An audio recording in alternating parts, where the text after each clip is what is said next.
Hey guys, I want to introduce you to a new project, a pocket folder that I'm working on.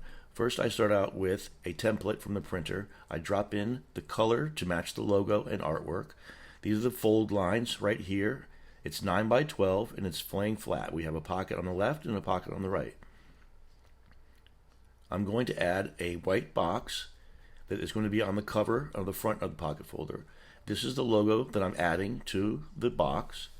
And then I'm going to add another logo that is a representation of the first one, larger, and this is screened back. It's not 100%. It's a design element. I'm going to show you what it looks like at 100% white. That's too bright, too much. I bring it back down to 20% on my slider and leave it there. Then I'm going to create a duplicate of that logo that will appear on the bottom where the pockets are. It's going to have to be upside down because the pockets fold up. That's the left pocket, and this is the right pocket. These are the fold lines for the pockets, and that's the center fold. These are the cut lines and the bleeds.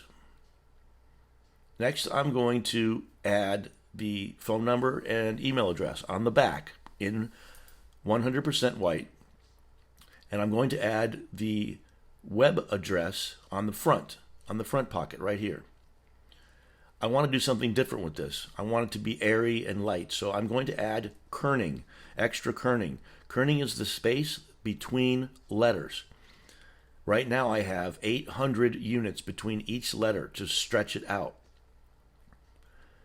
If I didn't stretch it out and it was at regular kerning, as you would see it at 0 kerning, I will open my slider and show you that the space between the letters is at 800. I'm going to make that 0 to show you how the words look with no kerning. This is a trick that designers can use to make things look more elegant. Spread the letters out with kerning.